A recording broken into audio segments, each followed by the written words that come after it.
All right, folks, that kicked in a lot quicker than it normally does. We're live. I have a brand new guest on the podcast this Saturday morning, and they're called Contortion. And I'm joined by vocalist guitarist Brian Stone. Man, how you doing? I'm doing fantastic. Just waking up, man. I've been up for maybe about 20 minutes. Had to press the coffee and get online real quick. Yeah. While we're on it, do you use a French press or something like that? I do use a French press. I'm one of those hoity-toity coffee snobs, man. I grind my own beans. I press my coffee. It's a whole ritual every morning. It's been that way for years and years and years. I am part of your club. I got a French press probably about 3.5 years ago, and I have not looked back. I grind my own beans too. It's just the flavor is not matched with anything else. It is. It's the thing that I had learned about coffee, and with the French press specifically, is that you keep a lot of the oils and the things that are actually good for you in coffee. And it tastes better. I got my drummer turned on to it years ago. And now wherever we tour, wherever we go, you know, when we tour Europe, one of the first things we do is go out and buy a French press and like make sure that we have that for the road. Like we're giant coffee nerds, dude. We're assholes like that. Well, man, you're my kind of people then, because I feel the exact same way.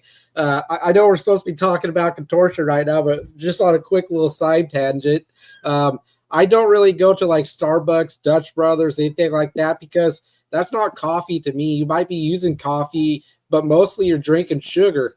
You know, you're not you're not experiencing coffee how you should be experiencing coffee. To each their own, but yeah, French press, 100%, man.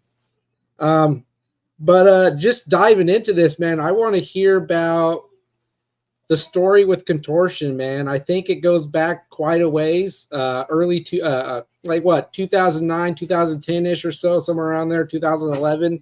And I just want to kind of hear kind of why it started and how Contortion came to be. Well, actually around 2010, I was actually the new guitarist for the band Mower, based out of San Diego. And the original incarnation of this band actually began a long, long time ago when I was like fresh out of high school. Wow. And we had kind of dominated and created a name for ourselves in Southern California in the early 2000s, broke up, and then just parted ways, went about our business. And then I ended up moving to Hawaii. And came back to California to join Mower and tour with them. And then prior to me leaving for Hawaii, so one of our old bass players had passed away in a horrible car accident. And so when I was back in California, we had used to do these benefit shows, and all the money that we would make from the benefit shows and all the local scene and all the money that we drew in from the shows, we would give to and put into a bank account for our old bass player's son. And I had heard that those shows were lacking in draw, and the local scene wasn't really like pulling, you know, anything for those shows and for that money and for this kid anymore. So I reached out to a couple of the old members and was like, hey, you know, should we get together and just, you know, revamp this for a night and, you know, try and really like fill a room, get some money back in this kid's bank account, because he was coming up on turning 18 pretty soon. And we wanted to really ensure that once he became an adult, he had something to help, you know, launch, because his dad wasn't around anymore to help him. Yeah. And his mom actually had bailed on him when he was like a baby. So we revamped, we reunited, the show went off without a hitch. And then some other friends of mine and the original drummer, he and I started conversing. We're like, maybe we should revamp the band. Maybe we should get this thing back together. And this was around the time that Mower was on their way out of the door. And I was like, you know, I don't know that I want to start a thing from the ground up again. It's not really something that I'm into, but I'm down to write some music. I'm down to fuck around. And all the guys in the band at the time, they were like, no. this is the music we have is really good. It's going to be amazing. It's going to be awesome. We should really do this. This was probably about 2013 and maybe 2012. And I was like, still on the fence about it. I didn't want to start from the ground up. And I told them to their faces, I'm like, look, man, this is what's going to happen. We're going to get this thing rolling. I'm going to get obsessed. You guys are going to become lackluster. Then you're going to leave the band and we're not going to fucking be friends anymore. And that's exactly what happened.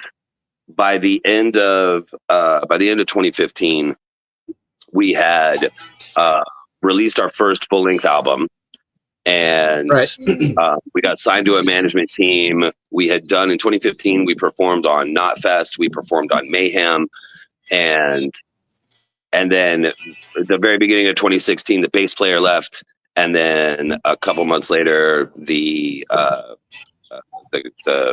drummer left, and so that left me and the guitar player holding the bag.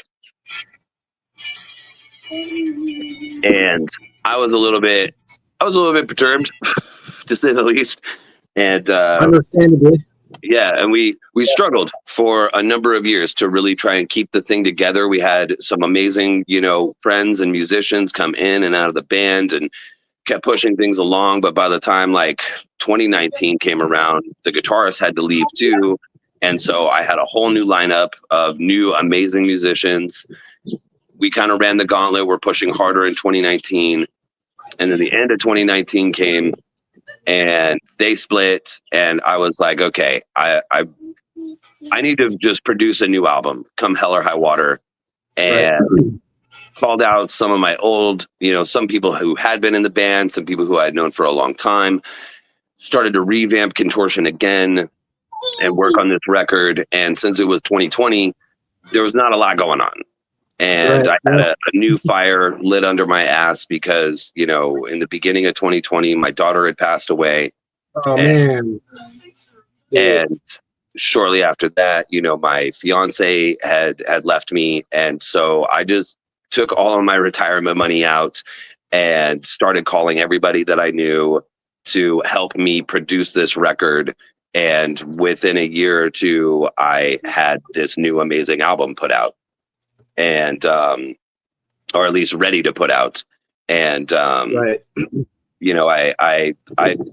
essentially looked into, I was like, if I'm going to do this, I'm going to do this in a fashion where it's like, if this is the last album this band ever produces, I'm going to be so proud of it. That's fine. That's a good way to go out. And so that's why I called all my friends, like Riley from Allegiant and, Belisario from Cattle Decapitation and tons of other people that were just like, what, let's make this thing a serious work of art and something that I know it's like, all right, if I die tomorrow, this is how I leave my mark on the world. And instead of that being the case and this being the last thing that happened to us, I have more people that have been interested in helping with the project and more people that are like, that feel the art and what we're working on and what we're trying to do. And it's only grown since then. Wow, man. That's a lot to unpack with all that, man. And, I just want to say, from a father's perspective, I feel for you for your daughter and going through that, man. I can't imagine what that was like. That's a fear as a parent that you think about probably every day. Like, if that comes to happen, like, how would you go on, man? So I want to say from the bottom of my heart, sincerely, I'm so sorry hearing about that. And just being able to push through it, persevere, and try and be strong through all that, man. Just from the bottom of my heart, that's heavy, dude. That's real heavy. Thank you. I'm fortunate to have had an outlet to be able to work through my emotions and work through, that level of darkness. There's never been a darker time in my life. And obviously there's not a day that goes by that I don't feel that. But it's through this album and through a good chunk of these songs that you get to really understand where I was at that time. And, this album is something of a concept album, something of a, so it's called The Common Thread. And the idea is like how this thread not only connects all these songs and my own stream of consciousness, but also more or less like everybody's, everybody's experience in our current world and in our current paradigm, and I think, and this is not me like trying to toot my own horn or necessarily proclaim that I'm some type of like prophetic, musician, whatever. Right. But I really feel like our band has been one of those bands that's a little bit ahead of the curve when it comes to a lot of the conversations and the topics that we're discussing. When you look at our first album, the first full-length album, False Flag Paradigm. Yeah, False Flag. We're the first song right out of the gate is talking about, the police brutality. Right. And then it goes through a lot of these other ideas and problems and things that didn't really come into the mainstream perspective and narrative of the country until fucking damn near 2020. So we're like 5 years ahead of the curve of a lot of these conversations. It's with the police brutality thing, and then the album wraps up with New Millennium Revolution, and then in 2020 you have the Black Lives Matter riots, you have the whole eventually you get the January 6th thing, and that's what a lot of it's about, is like pushing back against the elites, against our own quote unquote ruling class, and all these people that have done everything they can to box us in as a society, and trying to break down those walls literally, and regain some semblance of true liberty and true growth as a people. And so me having seen a lot of that and gone through a lot of my own personal inward experiences and growth, this is what a lot of the common thread is about. My own personal growth, and that the way that growth can work for other people. So the album kind of starts off talking about, recognizing the problems, recognizing, the issues of what it is to be something of a slave wage worker, spending money faster than I can make it. And then some motherfucker's there with his hand out to take it. I climb the ladder, but there's no end in sight. That's antivirus. Idiot Box is all about the mainstream media and actually Idiot Box was from our first EP, and we just revamped it. Yeah, revamped it, rewrote it, because it was like, this is more that we wrote that shit and came out with that in 2013. And, with 7, 8, 9 years later, we're re-releasing it, and it's more prescient than ever. Like, it's absolutely. So a message that needed to be brought back for everybody.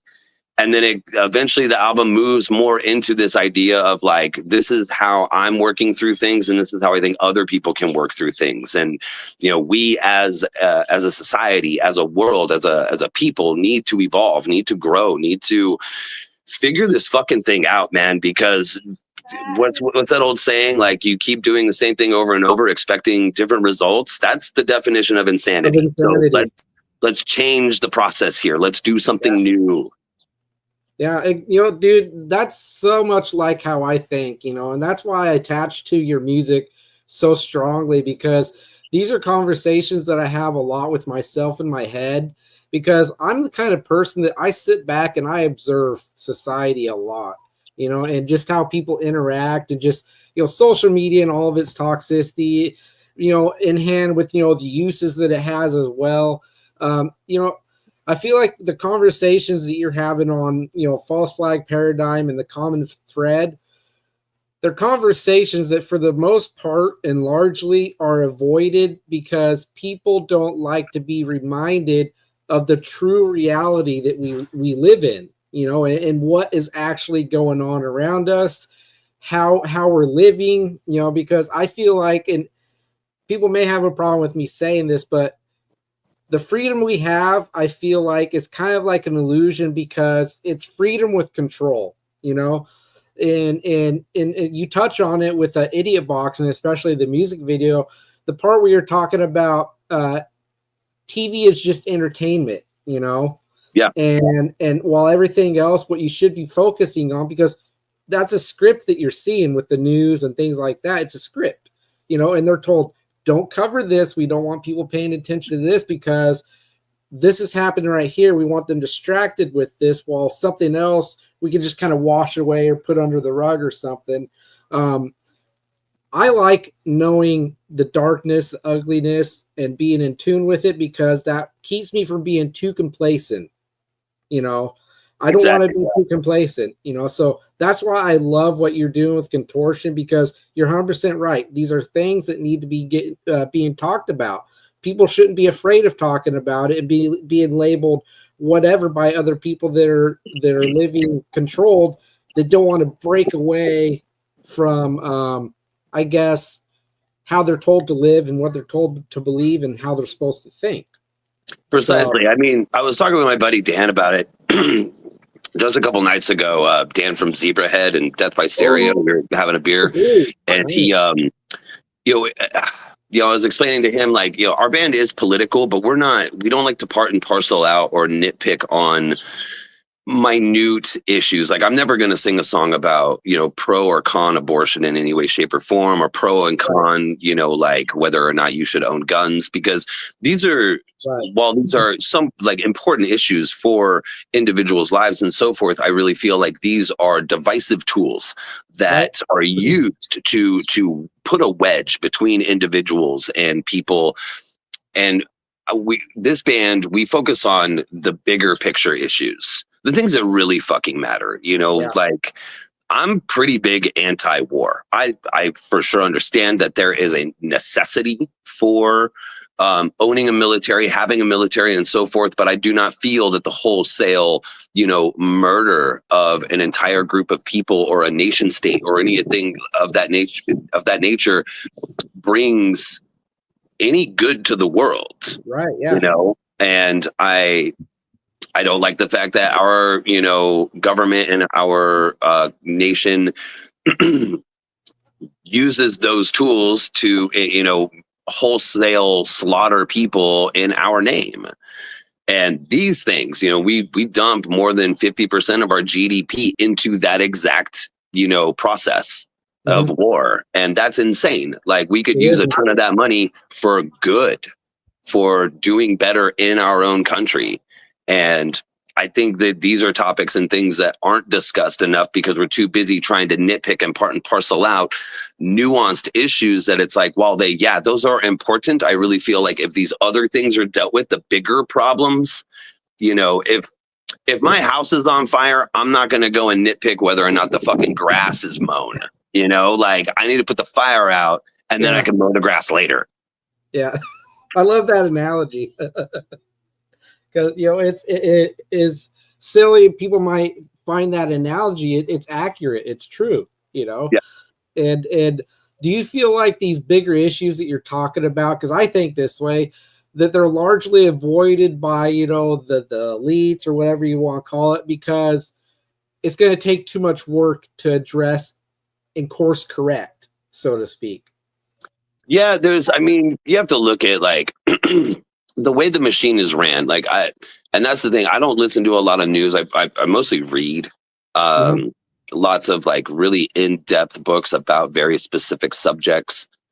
Christopher Hitchens, Chris Hedges, Matt Taibbi, authors like this that are really deep dive types of journalists.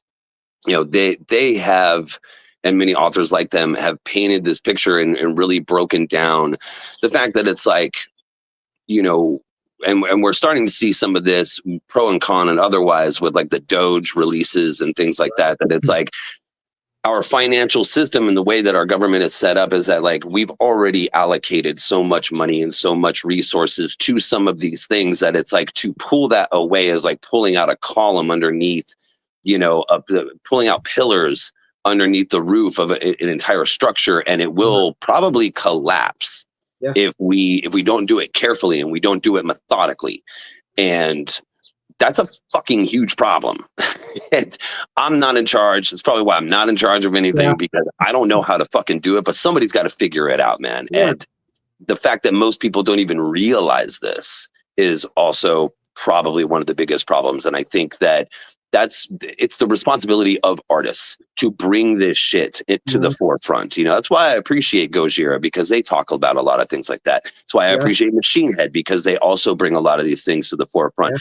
Metal in general has always been a genre that has pushed forth. You look at Metallica's And Justice for All, you look at most of Megadeth's catalog, all of it.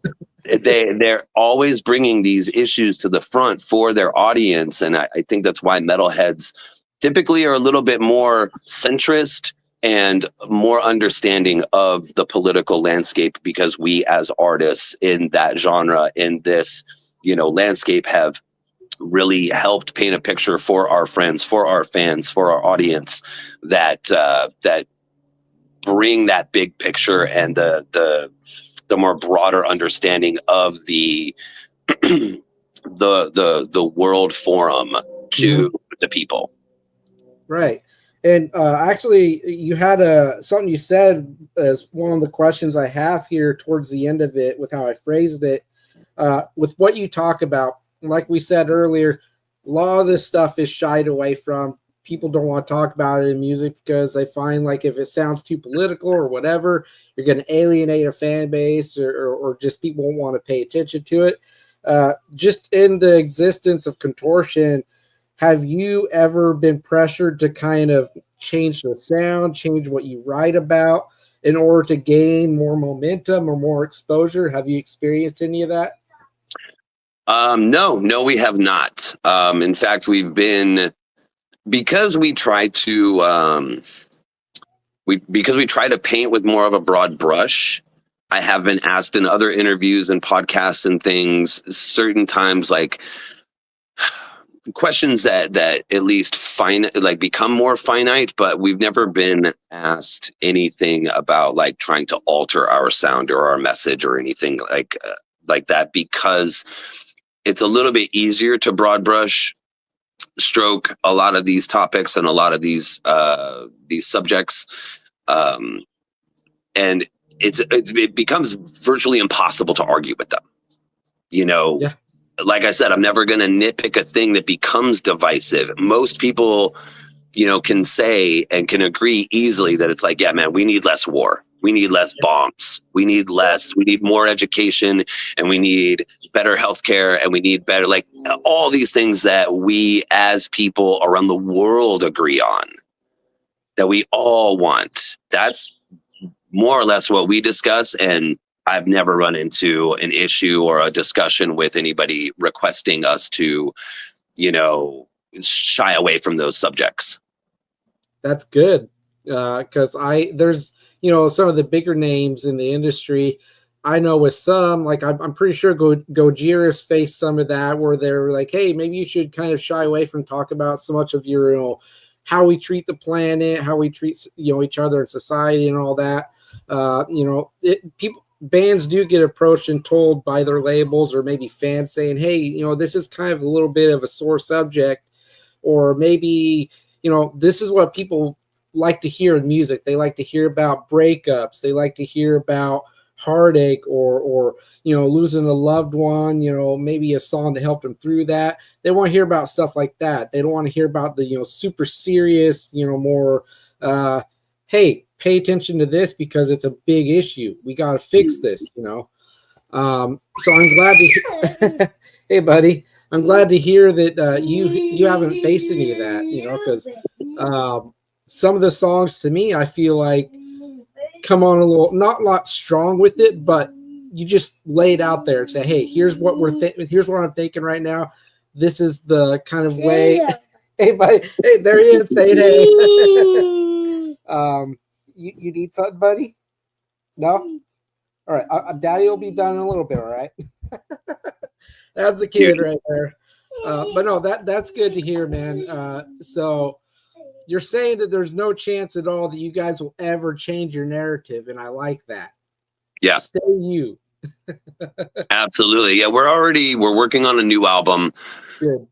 And this one's going to be a little bit more of a concept album, even more focused on something of a streamlined narrative of sorts. Mhm. And it's still a good way to converse about and continue a message of the individual's process of growth and the individual's process of something of a hero's journey, right? Mhm. And we already have something of a backdrop that we're going to be working with, and I can't talk too much about it because I don't want anybody to steal my fucking idea.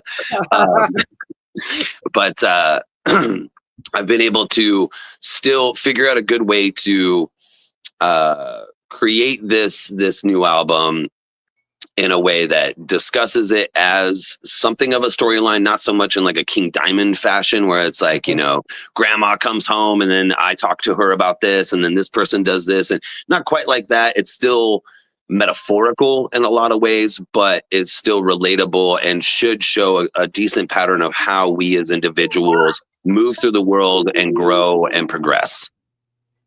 I love that, man.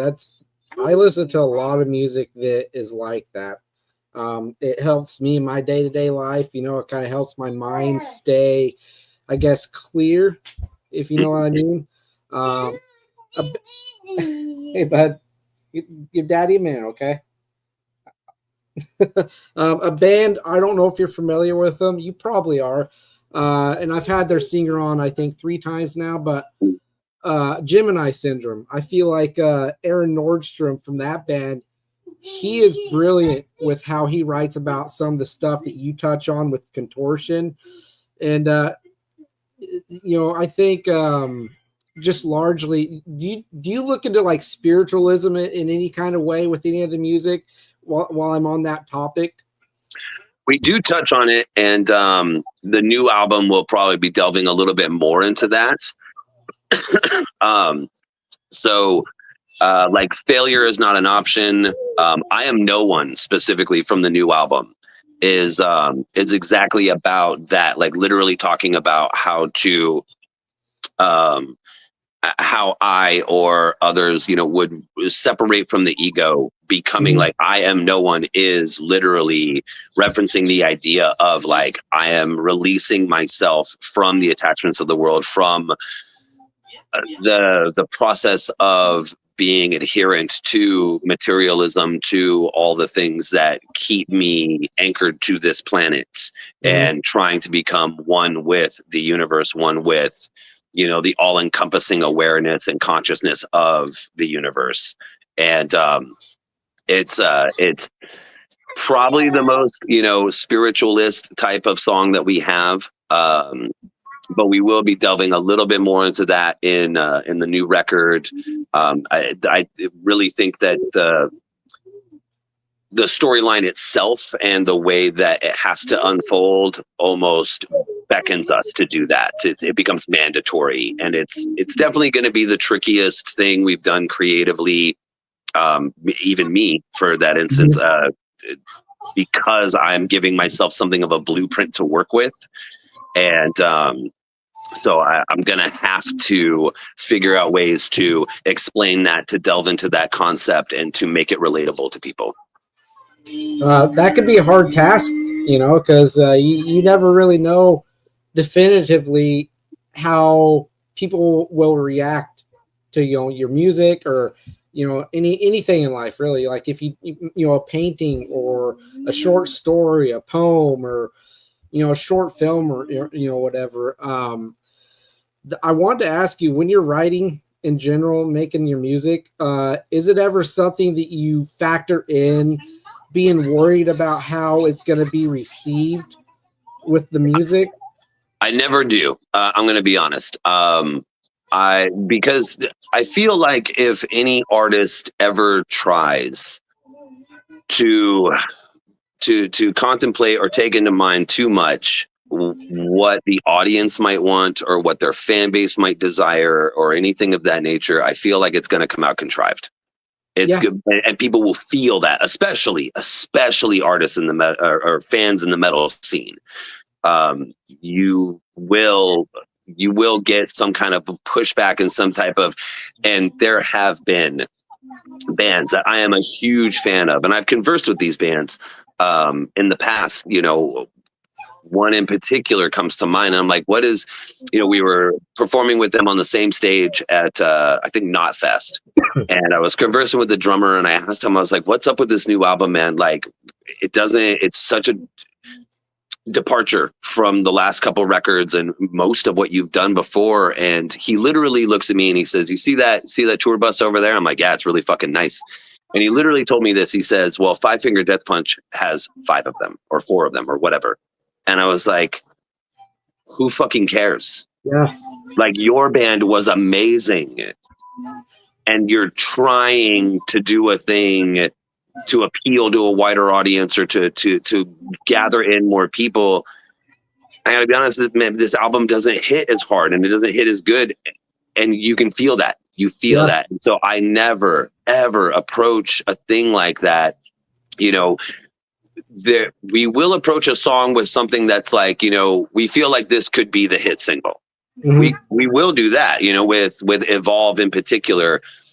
I wrote the main hook riff for that, years ago, and was like, this is going to be a hook riff for something of a hit single song someday, and because it has that toe tappy, like, you're feeling it. And I thought that would be the hit single. And it turned out that it wasn't even like remotely the most popular song on the album. And I'm like, so in that regard, like I didn't write it to appeal to anybody insofar as like, I'm like, people are going to love this. I'm just like, this is really hooky and maybe people will like it. But it turns out for us, oftentimes, and as I've learned a lot of times, it's a lot for my type of art and my type of music. It tends to be the more creative stuff that people really love. So in fact, like with our fan base, while it's not the song that has the most plays on Spotify or any of these others, in a live situation, when we have performed our set, it's Among the Stars is the song that people are blown away by, that they're like, this is amazing. This is, holy shit, that song hits. And I think the reason that is not only because we perform it with a gumption and a gravity and an emotion behind it, but that song itself is filled with emotion. It's filled with and was created to convey a pain and an idea that's like, you want people to feel this. And that's the angle we try to go with, is like, we want people to feel this song. And when you approach it with that typically tends to be something that people do feel. If you're putting your feeling into the song, people will fucking feel that thing. I mean, you pretty much took the words out of my mouth, my brain with all that, because I feel the same way. I've never understood bands that when they set out, they preach about how, we're making music that we want to make, that we want to hear. It's not about how big we get, how fancy a tour bus we'll have, our cars, or how big our house is, our bank accounts. And that example you gave with the band that, on I think you said Knotfest, that's an example of what I hate hearing a band say, because what that said to you and what it says to me is that it's not about the music anymore. It's not about making the connection with fans, with people, the raw emotion, a message or whatever. It's about how flashy you could be. It's about the success now. So I'm going to use this example just briefly. The backlash that Linkin Park's been getting with Emily being their vocalist lately. Mm-hmm. I was not on board with that at first with her either, because it was such a departure for me as I love Chester. The guy got me through a lot of shit, with his lyrics and, just his voice in general, how he connected with people. But how fans initially, it's kind of like a 50-50 thing. 50% of the fan base just absolutely hated it. 50% were on board with it and said, hey, let's see where this goes. Mm-hmm. I don't know if you'll agree with this, but I suspect you will. I don't think that the fan base has any creative say or anything like that with what a band does. Right? Mm-hmm. The band are the individuals making the music. They're the people getting up on the stage playing the songs. They write it in the studio, they track it and all that. The fan doesn't decide the direction, the sound. You can voice your opinion on how you feel like the sound is at the time when an album comes out. That's fine, but don't dictate it, you know? Right. So my whole point with that is I'm happy to hear that for you, it's 100% about the music, 100% about the feeling, the message. It's not about how big of a stage you're going to be playing on. So I love that, and that's how it should be. Right. And that's if you know, listening to one of our albums front to back, it's like, if you don't like this song, just fucking chill out for like 2 more minutes and wait for the next song, because you might like that one. You know, our band is not, and we've always geared towards we've tried to be something of like the Faith No More of metal.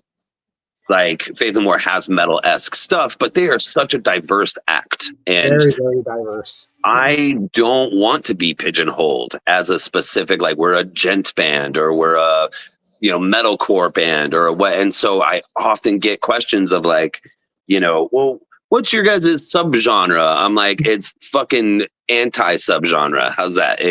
We call ourselves jokingly contorted metal, because there's no specific thing. You know, the last album starts off with a very gent, almost like Volumes or early Meshuggah, you know, bouncy feel, and then immediately spills over into brutal, intense, like tech.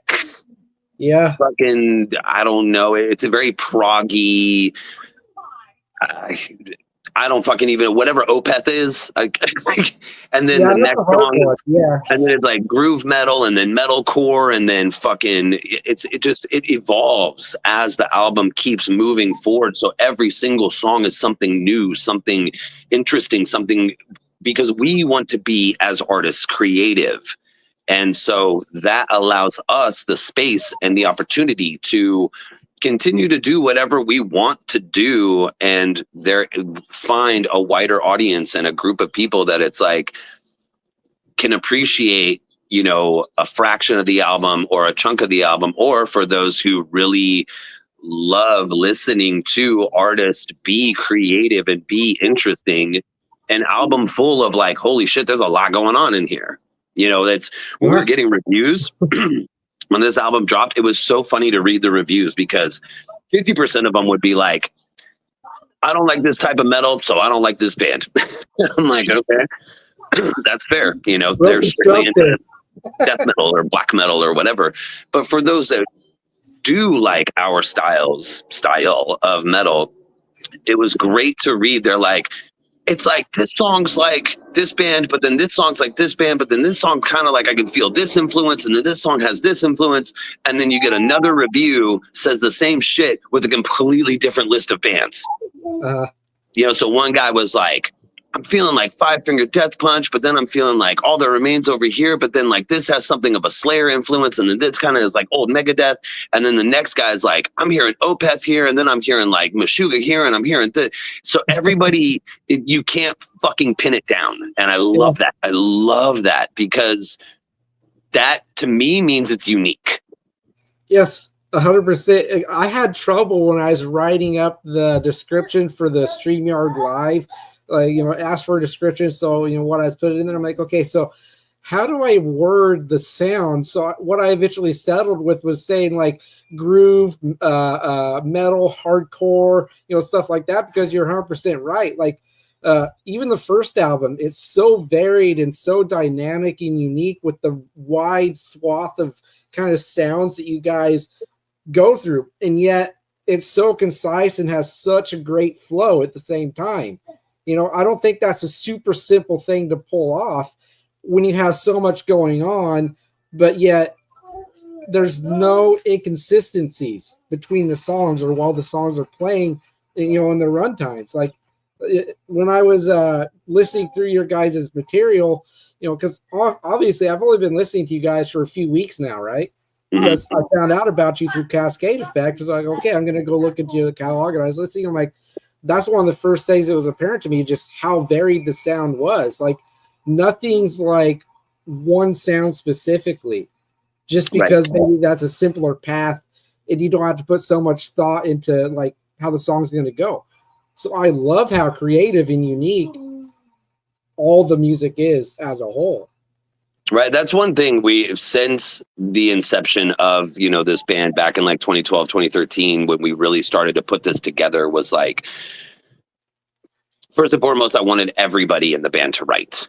I want everybody to throw in their influences. And so you can tell with False Flag, there's kind of like a consistent thrash metal, stream through it that at least kind of creates some cohesiveness. And I really feel like common thread, I think it's more of the prog gent element and bounce that kind of keeps that thread together. That really ties the album in and of itself. But we've always kind of leaned heavily into anything that's groovy, anything that taps your toe, that gets your head nodding. So as long as we're returning to that, you're like, okay, I'm still feeling it. I'm still with you. But with having completed that album, one thing that we really loved doing and working on was songs like Failure Is Not an Option, I Am No One, and Among the Stars. Because those three are something of an interesting new. They're all cohesive tracks, right? But they all implement and bring in different elements from different subsects of subgenres into one song by itself. So, and that was what was interesting about working on Failure specifically, is that the song starts off with, it's like this 13 count riff. So it's like what is it? I want to say a 3-4-3-4-3-4-4-4 in the intro, and that's the full riff. 3-4-3-4-3-4-4-4, and then it repeats. And we just kind of drive that home. The drums alter a little bit over, the span of the intro. So you're feeling it, you're getting into the groove. And then we drop you into this 4-4 wide open feel, Sweet Patterns by, my buddy Bell. And then it just drops you into this like Lamb of God groove, intense, fucking, million miles an hour racing down the fucking highway kind of feel, with like Slipknotty lyrics that are just like running you over. And then that drops into this like deathcore fucking just insanity with Riley's vocals just, and then drop you into this prog like Opeth meets Tool something fucking chorus, into a death metal like Bloodbath fucking riff with solos on it. And like when I put this song took me 10 years to write. And when I finally finished it and I brought it to our producer, he's like, I don't fucking know how this is going to work, dude. Like, what the fuck is up with that song? And we took months to just etch out and alter some drum beats and really help the song flow a little better. And then, we were missing the extra vocals. I already had mine written and kind of like, recorded for the pre-production. But we were missing the vocals for the chorus and the pre-chorus, and we didn't have the solos in there. So it was really just a lot of backdrop shit. The background's painted up, but none of the shit in the foreground. And then when we were in the studio finishing it up, getting all the lead guitars and the solos down, with Matt and Bell, and then, Riley comes in and does the vocals, and we're adding little tiny nuanced guitars to like add some flavor. By the time this shit was done, everybody was in the studio just sitting back like, holy fucking shit, it happened. And it's a magical work of art. Like, how the fuck did this thing sounded like madness when we started, and now it's fucking so cohesive, so flawless. Everybody was like, I can't believe this came out as good as it did. Holy shit. And so that's, to us, that level of intensity and creativity is something that we really want to carry forth on the new album. How can we make the songs more diverse just in their own individuality, rather than like the whole album where it's like song for song has something of their own feel and creativity, but within each song, how can we blend and fuck with the colors and the backdrops and the foregrounds and all these things to make something unique still, and still keep our diversity, still keep our own creativity. Jeez, man. That's a lot to unpack, but I love it. You know what? You can always tell with music when a song is just a song for song's sake. You know, like starts out a certain way and then they just get it done and send it on its way. When I listen to Contortion, I hear how much work is put into each individual song.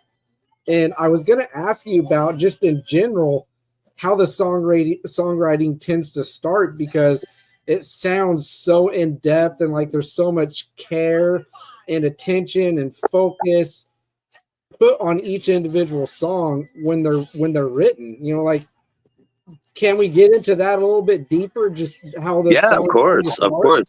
What ends up happening oftentimes, the song will always start off with like something of a creative riff, something that's like, this will be part of a song without a doubt. So if you take Among the Stars, for instance. So I was toying around with some Phrygian scales and some stuff and some, interesting new, modalities. And I, unknowingly, essentially, like the hook riff for that Phrygian little lead in there, it's not too uncommon. I didn't even realize until the fucking album was done that it's like, oh, this is just a thing that people have already kind of done in the past. And I was like, oh, fuck. But I was so in love with it that I was like, I wrote that little lead and then I came up with the little gent bounce behind it. Right. I went into our studio and with our boy Andy, and we laid that down. And I was like, okay, that's it. And he's like, well, what comes next? I'm like, I don't fucking know.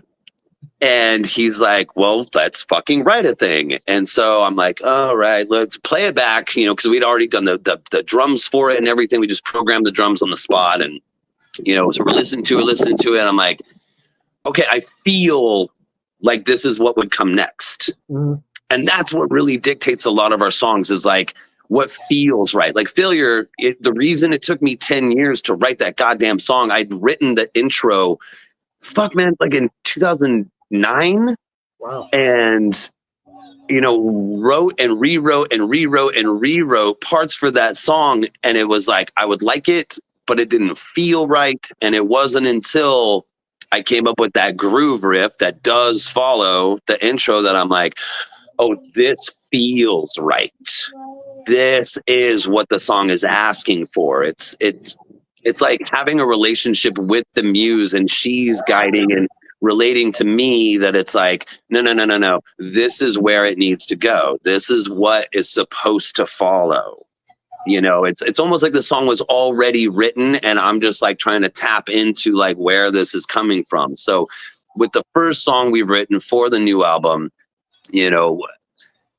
Gene, our guitar player, and I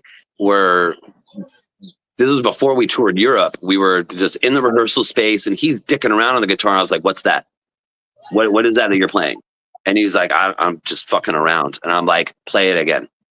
Okay, alter this little part. Do this instead. Okay, add this as the tag. Perfect. Okay. Do the last part again. That's kind of, that doesn't feel right. The modality of of that tag in there, it's not in key. Change this note, change that. Perfect. Play it, loop it. Don't forget that. And so the whole time we're touring Europe, we're just fucking with that riff, just playing that riff over and over and over and over again. We get back from Europe, we sit down, and I'm like, show me that riff again. Okay, let's track it. So we track it. And then I look around the room and I'm like, who else has any riffs? And our other guitar player, because right now we're in the modality of rotating guitarists depending on the tour and the time and the thing. So our other guitar player, Spencer, he's like, well, I got this riff. He shows me the riff and I'm like, oh, okay, they can fit, but we're going to need something in between.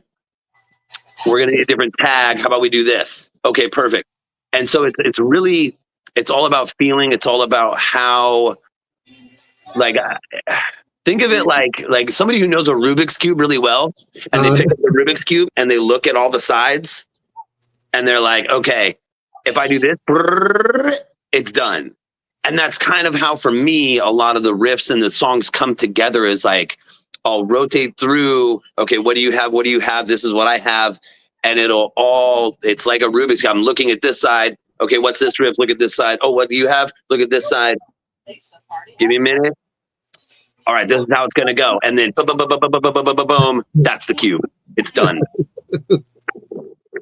Man, it kind of sounds like that's basically kind of like the secret sauce to how things turn out the way they do with you Yeah, guys. it's a feeling, man. It's not like, back to what we were talking about before. It's not like, well, people are gonna love this. No. It's like, this is the riff that we all want, that we all love. How do we make that into something that's going to be fucking awesome? Well, we got to have other awesome things with it. Yeah. So let's feel it out. Let's feel out what comes next. Let's feel out what does this evolve into? What does this evolve into? And we play with things sometimes. The outro for the brand new song, which, by the way, we are playing live. The song is called Within the Empire. And, I love that title. It is in the new set, that we're performing live on our upcoming tours. So the intro essentially becomes something of the mode of the song. So you listen to the very first, banger riff that comes out for the song when we all break in, and then we take that and turn parts of that into the mode that becomes something of the lead within the chorus, which was really hard to construct and create because the chorus itself is in a 6/4 timing, whereas the intro is in 4/4.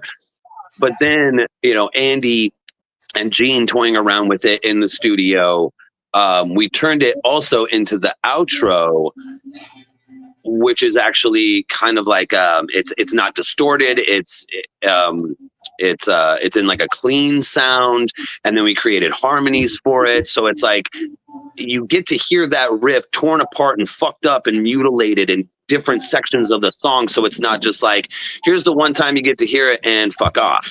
No, you get to hear it again, but in a new a new form, a new imagined rendition of it, and that's really creative through the song. It's fun. I like to make writing fun. It shouldn't be work. It should be creativity. Should be an adventure, and that's what we try to make it. Yeah, if you're not having fun with it and it feels forced, then what's the point? Yeah, at that point, then it's like you need to rest. You need to step away from it. Yeah, go have a cigarette. Go have a beer. Go smoke a J. Whatever you need to do within your own process to like, okay, I'm getting too into the weeds about this. It's becoming a strain, and it shouldn't be a strain. It should be an enjoyable experience. Like you don't want to push too hard because that's when things do become contrived. That's when they do become something that's like, you know what, me as the listener, I'm not feeling that, and I don't think that the artist was feeling it either, and maybe they pushed too hard, too far into the paint to make something that they weren't really all that attached to.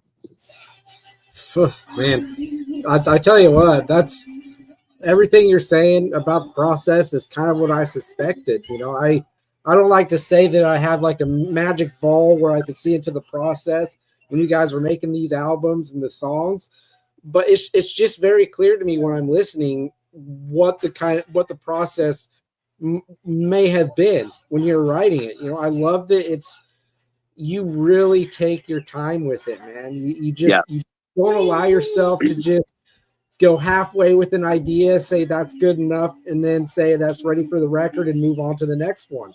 Because if one thing is a pet peeve of mine with any band I listen to is if something sounds like you're talking about, they got frustrated and they just ended with it where it was and let it be on the record. Why do that?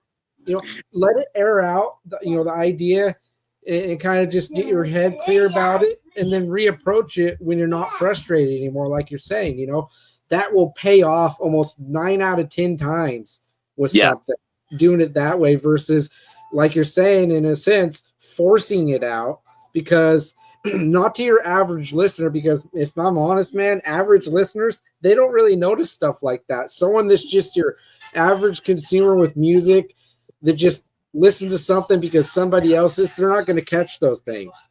But someone like me, I catch it because I care about how something was put together.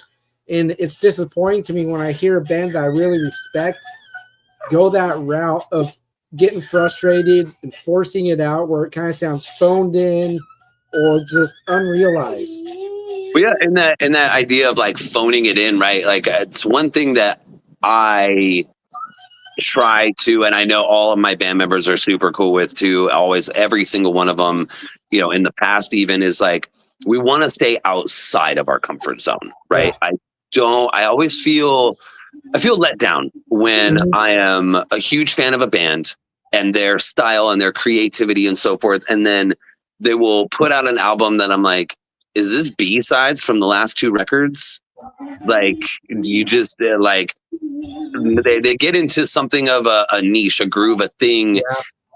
And then they'll produce a record that I'm like, I mean, it's not bad. It's not like this is a dog shit album. They're not so departing from whatever that, but it's too much of the same thing. Yeah. And maybe not as intense or what I might think is creative for, you know, there's so many bands that run the gambit, and I don't like to really name off a lot of bands, you know, especially in a public forum like this, to call them out in that regard. But there have been a lot that it's like their first, you know, maybe their third, fourth album is like, holy shit, this is amazing. And the fifth album comes out and I'm like, what happened? Where did the creativity go? It's like you took all the most baseline things that made your band cool, but removed the element of the wow factor. Yeah. Right. And with our band, with the way Contortion tries to create is like, let's get outside of whatever that is. I'm really good at that sounds like this band or that sounds like this song game. And so we really try to get away from anything that's like, nope, that's a Lamb of God riff. I know it for sure. Or that for sure is a whoever riff or beat or thing that it's like, that sounds way too much like this band and this song. We can't do that. We have elements of influence, Right. You know? So if you take the outro for I Am No One, you know, it's two riffs. That's it. Just two riffs, but it bleeds in this, you know, very ethereal feel. And it's like this long running. We run through this really long, like 16, 32 bar, whatever riff 4 times. And then it drops you in this brutal, heavy, genty, creative, you know, riff action thing that doesn't really sound like anybody else. It's its own thing. But the influence of doing this, you know, going from that riff to that riff and then back to the first riff, which is super long, and then back to the second riff, which we play for a long time, actually comes from an Opeth song. So it was just the idea of how they do their outro and how can we do an outro that's similar but our own. Yeah. And then just drive home these two riffs that bounce off of each other in their own way. So if you listen to our song and then you go to Deliverance by Opeth and you listen to their outro, you're like, oh, I see where they got the idea, but it doesn't sound like that song. Right. See, that's what I'm go ahead. And so that's kind of, we will draw from influences, but we don't want in any way, shape, or form to ever get into too much of a comfort zone where any song's going to sound like another song from a previous album or this album, and also not like any other band. Right. And yeah, what I was going to get onto is that's what I mean when I'm talking to, you know, another person, whether it's on like Facebook or some kind of forum or in person, when I say to them, what I mean when I say a band that takes their influences and makes it their own thing. That's what Contortion does in my book. You take like influences or ideas, but you make it yours. You could still kind of maybe hear something a little bit familiar, but it doesn't sound like what influenced it necessarily. And that's what I mean when I tell people that the right way and the wrong way to incorporate an influence into your music for your band. And I don't like telling bands what to do. That's not what I mean like with this, because fan has no business telling a band what to do creatively or otherwise. But I do feel there's a right and a wrong way to wear your influences. Wrong way would be just blatantly sounding like the band that inspired you. Right. To me, that's the wrong way to go about it. The right way to go about it, I'm just going to use Contortion as an example. Look at Contortion. If a band watches this interview, check out Contortion, how they incorporate their influences into their music. That to me is the right way to do it. Thank you, man. I appreciate that. Yeah, there is a band. I remember a number of years hearing them come out. I'm not going to say their name, but right away I was like, this is Exodus. This is fucking Exodus. And in fact, they named their band after probably one of the most infamous Exodus songs or albums. And Right. I was just like, I mean, I get it if you're really, really, really into original Exodus, and Exodus doesn't really sound like that anymore, which I appreciate. I love newer Exodus. They're fucking brutal. But if you hearken to the early days of Exodus and that's all you want, this band is perfect for you. But I would never personally go that route of like, I'm going to write a fucking Slayer song and have it sound just like Slayer. I couldn't bring myself to do that, man. It's because Slayer is Slayer, and let Slayer be Slayer. You know, if I want to do anything like that, I would just fucking cover a Slayer song, which we've done many, many times live. Yeah, I want to bring something up to you just because it made me kind of chuckle when someone pointed this out. It's for, you'll find the comment in the video for Idiot Box. There's a guy on there that he goes, "Hey, look, I didn't know that Jason Statham joined a metal band and plays guitar and screams." I don't know I get that a lot. Even more so in a few different directions. Statham's a big one. I've gotten that for years. Hilariously, we actually when we were doing our European tour, and of all places, the UK, repeatedly it came up, and I was told or asked or joked around with that a lot of people were like, "Anybody ever tell you look like Johnny Sins?" And I was like, dude, the first time it happened, it was funny. The second time it happened, it was hilarious. Then we got into London proper, and I walk outside to announce to people like, hey, we're selling some merch, come in and buy merch. And an entire group of kids starts chanting, Johnny Sins, Johnny. I was like, dude, okay. The UK are a bunch of fucking perverts, and you definitely have a style of shit you're into, because I've never had that much in my life, like reference in a row, especially within like a week's time. Like, you guys are fucking out of your minds. It's hilarious. Like, of all people, an adult film star. Like, yeah, exactly. Like, what? Like, the only thing I've thought was what I just said. Like, when I saw kind of has like a likeness to Jason Statham, but I also thought I was looking at like the long lost brother of the singer from Meshuggah too. I'm down with that. I've also gotten the for the real diehard like death metal and black metal fans, especially a number of people in Brazil and a few in Europe a number of years ago, the singer from Dissection. Okay. I've gotten that a few times, and I'm like, I don't know if I really want that, tied, like that relation right there. Like, don't get me wrong, Dissection's amazing. That guy was super talented and he was amazing, but what he eventually did and who he became later in his life, like, I don't want to be related to any of that. Thank you.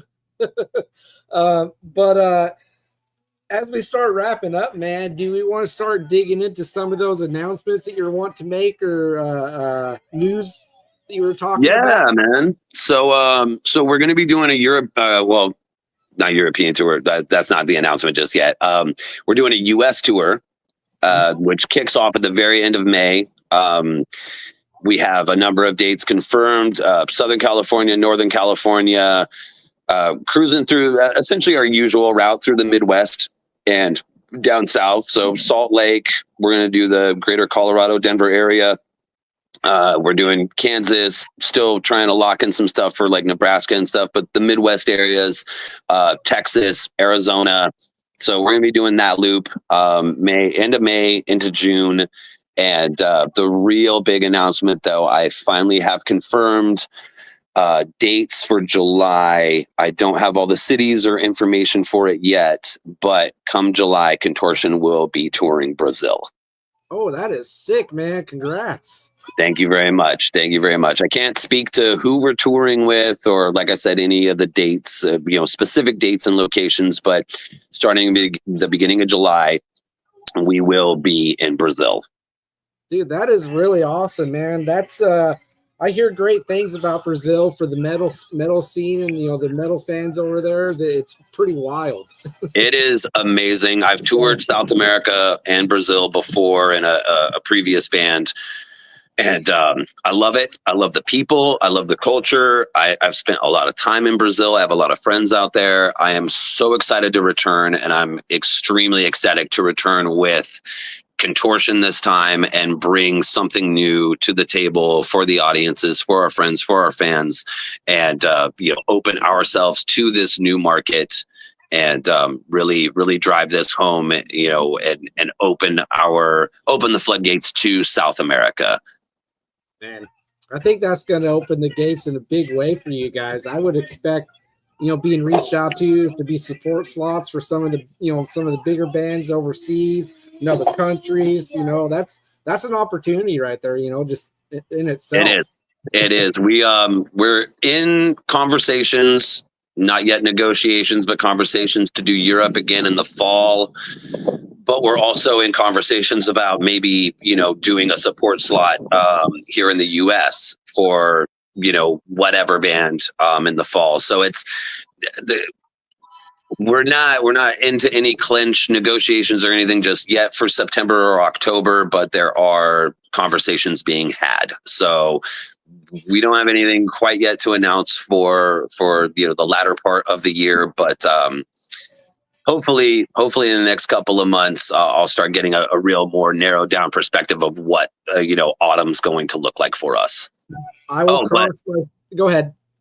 We do have a brand new single that we just released. It's a remix of one of our songs. Oh my God, I just got a message from Mexico right now. It's talking to him. Oh yeah. Okay. So I got, so Mexico might be on our list. It literally just happened right now. Just got a message from Mexico. So, so we have a new song out. It's not a new song so much as it's a remix of Gutter Snipe, which was kind of like the biggest played single on our last album, by a super cool DJ. His name's Acid Math. Phenomenal artist. I really liked his style. I reached out to him, was like, do you want to maybe collab on a thing? And he, within almost no time flat, pumped out a bunch of versions, and he's like, which one do you like? I'm like, let's fucking run with this. So I was always a fan of like Fear Factory growing up. And I really liked and was kind of bummed that not a lot of bands did kind of like what they did with Remanufacture, which was like, this like we take our music and then reimagine it with, mixing with this like EDM, techno feel, etc. And so I've always wanted to do something like that. And now that, the internet and connectivity is super possible across the board for everybody, we're reaching out to a bunch of people, some of them pretty famous, some of them not so famous, but, good friends of ours. And we are going to, through the year, it looks like we're going to be releasing single by single a potential new EP that is like Contortion reimagined, reconstructed with EDM and techno feels of all varying genres, and bringing to life, some of our songs in a new way with new artists and new ideas. Dude, I'm looking forward to that. I love hearing reimaginings of songs. I still need to listen to the remix for Gutter Snipe. I saw that. I haven't listened to it yet, but I'm going to. And I love, Fear Factory. They've been a big band for me for a long time. I hate that Burton isn't in the band anymore, but the guy they have now, he's good. He's pretty good. Yeah. But I'm going to cross my fingers that there will be some kind of an organ show that you guys get onto sometime this year. I'm really hoping, because I would come out and just be the loudest guy in the crowd, man. That'd be great. What part of Oregon are you in? I'm in around the Portland area, so I'm about. Oh, perfect. I'm about 56 miles from Portland and Albany. Yeah. Okay. Yeah, we got good friends in Oregon, and we actually have connections in Portland. Nice. With the way this tour that we're finishing setting up and finishing booking and going to be announcing all the dates for soon. what it boiled down to is, the discussion was, should we go into, further north? We've done Oregon before, we've done Seattle. The idea was, should we arc through there, then through Idaho, and then back down into Salt Lake and all these things? But that adds like a lot of drive time and another week into the tour and things of that nature. And realistically, because we knew kind of in the beginning of the year that we were going to be pushing for Brazil for about 3 weeks. Right. It was like, okay, do we do 3 weeks in the US and then immediately 3 weeks in Brazil? And we all still have fucking day jobs and shit. So it's like, I really negotiating with my own band members, like, okay, can you give me 2 fucking weeks in the US? And they're like, yeah, 2 weeks is fine. And so I was like, okay, so I had to map out what the US looked like for that. So unfortunately, Oregon didn't make it into this round, but if we do stick around for here in the US for the autumn, for sure we'll be making it to Oregon again. Well, hey man, I totally get it logistically and time frame wise, things not always panning out, so I get that completely. For sure. And then so we've covered new music that's being worked on. Wasn't going to ask you any kind of like time frame for like actual new songs being coming out besides the one you're playing live. But wrapping up, one question that I like asking recently has to do with the music world as a collective, the industry, just in general. What do you think music really needs right now?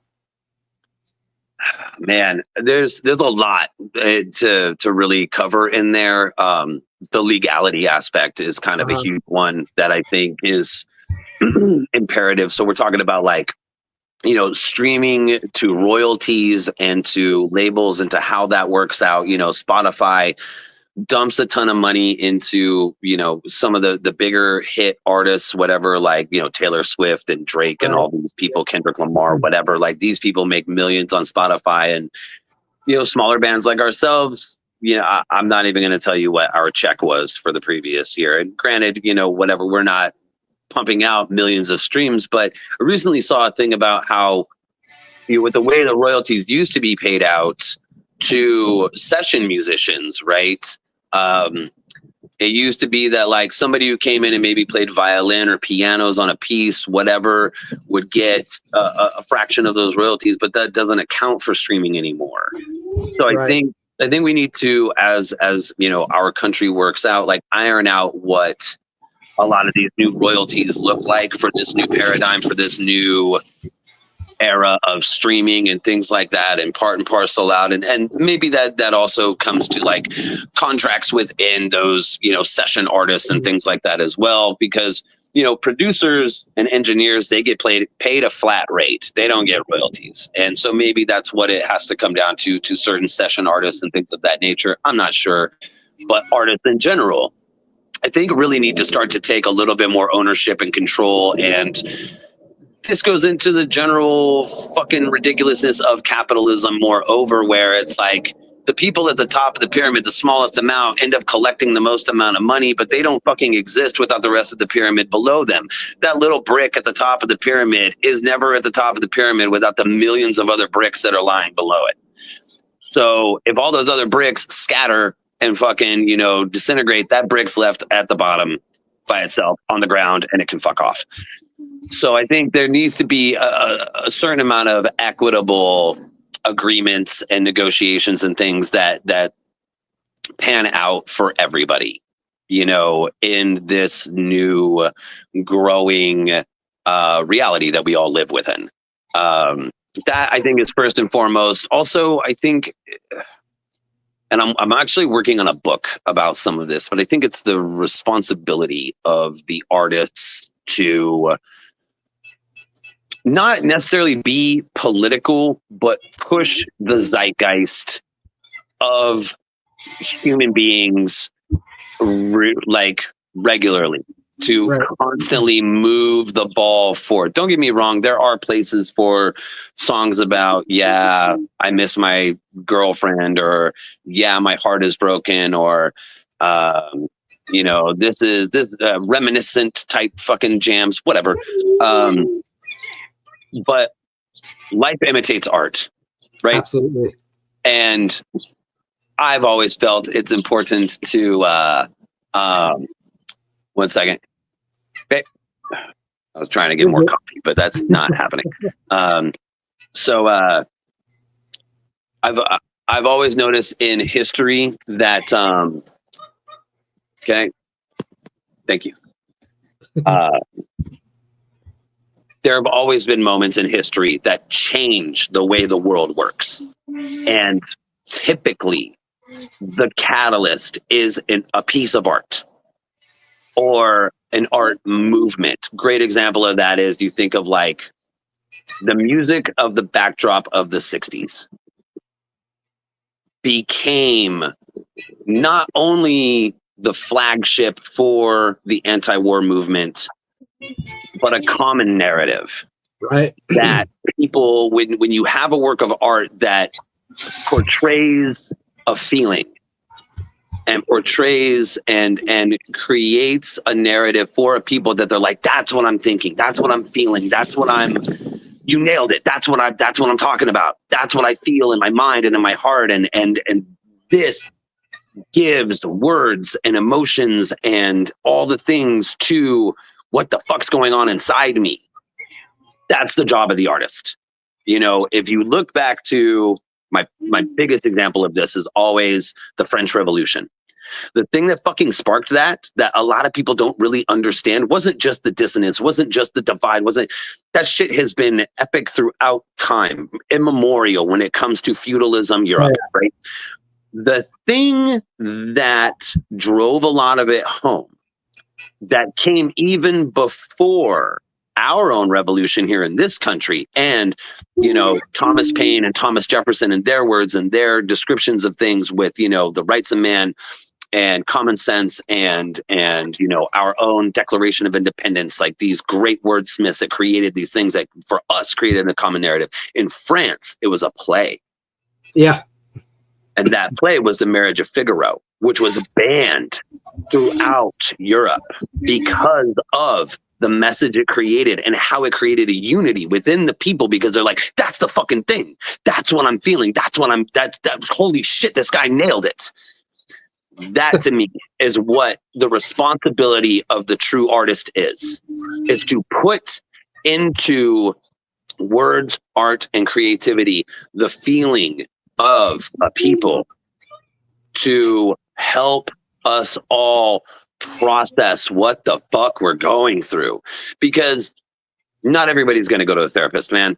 Not everybody's going to find yoga. Not everybody's going to find meditation. Not everybody's going to find the thing. But for fucking sure, we all love music. Everybody does. I've never met a person that was like, fuck music, that's retarded. That's never happened. It is the job, I feel, of real musicians, of real artists, to create a thing that you are like, that's it. That's what I've been feeling. Thank you for putting to words the thing that I can't express myself. And I feel that way about a lot of musicians, about a lot of artists, that, you know, whether it's hip hop or sometimes EDM bands, metal bands, all of them, I'm like, that's it. You fucking nailed it. You created the thing that I wasn't able to do. And not only does that help me feel better, but it helps give me guidance and moves me forward to express myself and express, you know, other things to other individuals. That helps. It's a domino effect, right? And moves everybody out into a new world and into a new way of being and thinking and so forth, that creates that evolution over time. That's beautifully put, man, and very in depth for an answer. That I love the way you worded that, man, dude. That resonates with me deeply, because I feel the same way. You know, like there's got to be something better. There's got to be better representation. There's, you know, got to be better treatment from the top down, you know, on all sides. And before I let you go, one thing that I was talking about with another band, I think just last week, is one thing that I think the music industry needs to do better is taking on the small bands that are underground or independent and giving them support slots with the big names. Because in my opinion, they're so focused on getting the premium dollar and bringing in the most revenue possible that they're wanting to tack on every platinum million selling artist on one bill that they can. Yes, like, that's so true. That's so true. The big names that you're seeing on these tours. And like, I love seeing the bands that are on there. You know, there's plenty that I've seen that are like, oh, I would go watch that. But man, why not give like a small band a support slot on a freaking stadium show, right? That used to be a thing back in the day. So I remember it's like 2002, 2001, somewhere around there, like Pantera and Slayer toured together. Yeah. And the lineup was that we all heard about was like, you know, Morbid Angel, Static X, Pantera, Slayer. Well, Slayer, Pantera headlined. But little known, there was a band, excuse me, I think called Scrape, something like that. Yes. That opened that whole tour. And I had never fucking heard of them. But it was great to see a new up and coming artist do a thing like that. You know, I had conversed with an infamous band. I'm friends with them. And when they were doing their first reunion tour, I reached out to them personally and was like, yo, what do I got to do to get on your tour? Because like, this will be awesome. And they're like, you're going to have to shop out to our guys, blah, blah, blah. But we handpicked the bands, this, that, the other. I'm like, okay. We didn't get the fucking, you know, we didn't get the tour. Surprise, surprise. But the bands that did pick, I was kind of like, you know, it was a great fucking tour. Like the two bands that did get to open for them, it was fucking phenomenal. It was a powerhouse of a fucking thing. But it was like, you guys could have chosen an underground act because there was no fucking chance that all those shows wouldn't be sold out. This was their reunion tour. They hadn't performed in years. Yeah. And just them alone would have sold out the fucking show. If it was just an hour and a half of that band, 90 minutes of that band, they'd have sold out every fucking show because people were dying to see it. Despite the controversy around the band, I knew it was going to happen. They could have fucking picked anybody. They could have picked a fucking, you know, kid playing a recorder and nothing else.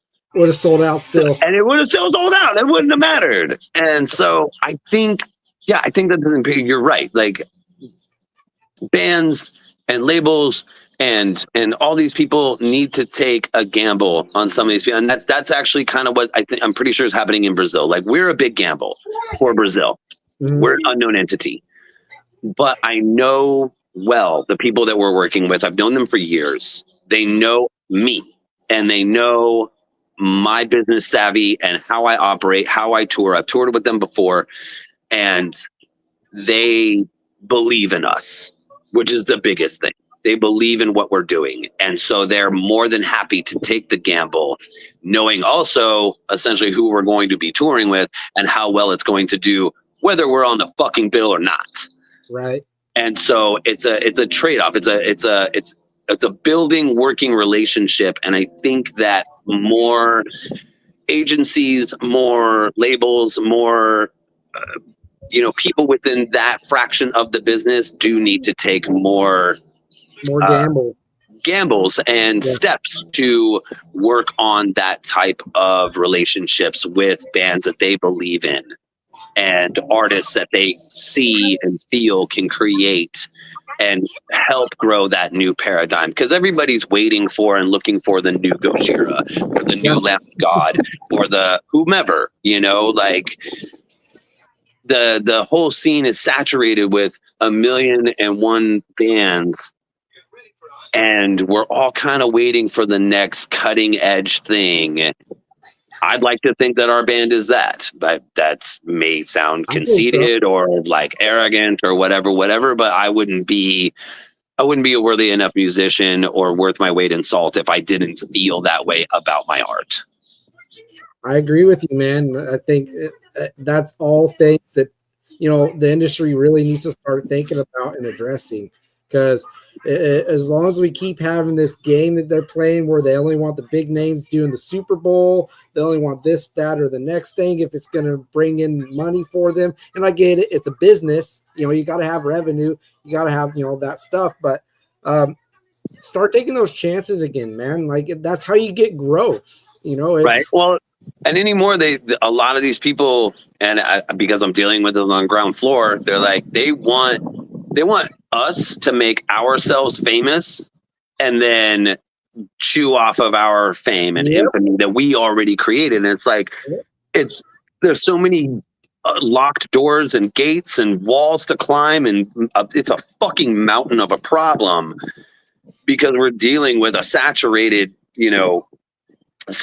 scene with everything that's on Spotify, Instagram, TikTok, blah, blah, blah, blah, blah. And we're all fighting for everybody's, 30 seconds of attention. And it's really fucking hard when you're trying to be a serious band and then you got, memes and boobs and fucking all this other shit to compete with. It's like, fuck, dude. It's so difficult. And it's like, it's almost impossible to navigate that without the emphasis that comes from working with people that do this for a fucking living. It's so hard to be a writer, a creator, a manager, a booking agent, and a content creator who's also savvy with how algorithms work, whatever the fuck that means. I'm not smart enough, man. I just want to play guitar and sing, dude. Like, that's what I want to do. Why do I have to learn? Why do I have to wear so many hats? Like, it's too much sometimes. No, I get it, man. I get it completely. But I'm going to go ahead and start wrapping this up, though, and just ask you in general, is there anything else that you'd like to say to the people that are watching now or the people that will watch this later on, fans of Contortion or new fans, before we wrap this up? Yeah, if everybody, please keep your eyes open. We're going to be doing some more of these singles throughout the year. So give us a follow on Instagram, Spotify, things like that. If you love one of our songs, drop it into one of your playlists that you listen to regularly. That's a huge deal for bands. That's a huge deal for our metrics. If you like any underground band, put them into your playlists, man. Put the song that you love into the constant flow state, because that helps us all, and support those underground artists. I just saw recently, like, some artist that my bonus daughter is really into. The tickets for her show are like fucking $200. You can come to one of our shows for like 10, 15, $20, dude, and have a great fucking time. Like, Metallica's charging $400, per ticket. We're not charging anything near that. You want to give me $400? I'll fucking give you a guitar. Like, fucking come to our show. Fuck, dude. Like, supporting the underground scene essentially is building the new wave of what will become famous. Yeah. And that's fucking huge, not just for us as artists, but for the metal genre writ large. And that's what I feel is important, and that's the message I would love to send to people, man. Support the underground. Check it out. Listen to some new bands, man. Sometimes the production's not as great. Ours is awesome. We paid a fuckload of money for this album to sound fucking awesome. And so, yeah, give the record a listen. Stay tuned for new singles, and follow, support, do what you got to do. Leave comments too. Even if it says, I don't like this, it sucks, fuck it. I'll chat with you. Be like, why does it suck? Blah, blah, blah. Like, we try to be interactive. Well, man, dude, thank you so much for coming on, man. I've had a lot of fun, chatting with you, man. You're intelligent. You're very thought out with your answers. I think you know your shit, man. You've got a really good head on your shoulders, I feel, and just the music in general, man, it's killer. And I want to do my part, spreading the word about Contortion and getting the music out there. And I'm going to kick one of your songs off of the new album, or the most recent album anyways, to my buddy in Gilsaw. He has a playlist called the Gilsaw Stew playlist that he just puts whatever band reaches out to him, or just, somebody in general just comments and like, I'll put this band on there. He doesn't care what it is. It goes in. All right. So, I'll get you guys on. I'll get you guys on that playlist. And then stick around for just like 2 minutes after I hit the end stream on here. I got a question for you I'd like to ask you. But just overall, man, thank you for coming on. It's been great. Thank you for having me, man. Thank you for having me, dude. It's been a blast, dude. It's been a great conversation. Yeah, thank you. I agree. Everybody else, the Lars Pass was faithful. Thank you for tuning in. More to come. I think this Monday I've got another one. But until the next time, I'll see you guys later.